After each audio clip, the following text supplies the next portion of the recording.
La télémédecine est utilisée pour nous dans deux catégories, en cardiologie.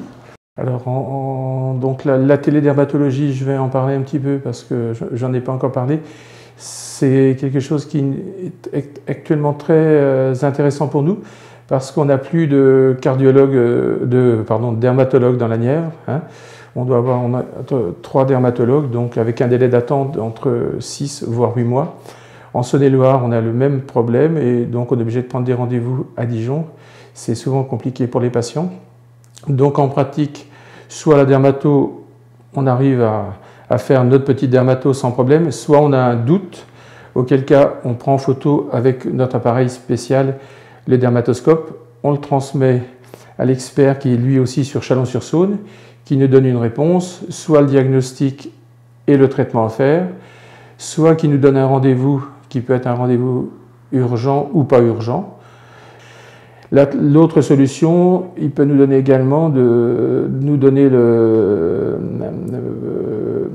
conseiller de faire enlever par exemple une lésion, mais ça peut être fait par notre chirurgien local ou par nous-mêmes, et toujours avec un examen d'anatomopathologie. Vont se faire, et c'est un petit peu dans nos projets, la télémédecine en gérontologie, en gériatrie, où on pourra, avec la webcam, puisqu'on est équipé, être à côté d'un de nos patients qui sera interrogé par un gérontologue à distance, afin, entre autres, de faire les tests de mémoire, etc.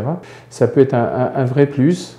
Un autre projet qu'on a en particulier à la maison de santé de l'USI serait de travailler également avec l'EHPAD de Millet, qui a une dizaine de kilomètres, afin de pouvoir éventuellement faire des consultations entre le médecin de la maison de santé et l'infirmière qui est auprès du patient à distance, si jamais, pour une raison ou pour une autre, on n'a pas la possibilité de s'y rendre immédiatement.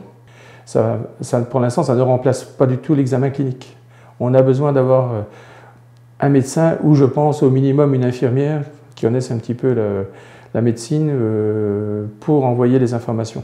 Je pense que c'est important, oui, parce que autrement, si on ne connaît pas bien, on peut toujours raconter son histoire, faire un interrogatoire, mais de là, si on ne sculpte pas un poumon, on ne peut pas savoir s'il y a des râles ou s'il n'y en a pas. Et le patient lui-même, ça me paraît un petit peu compliqué, pour l'instant, à la date d'aujourd'hui. Je pense que c'est un vrai plus, en particulier dans une période où on manque évidemment cruellement de médecins généralistes, mais encore bien plus de médecins spécialistes dans diverses disciplines, en particulier la dermatologie.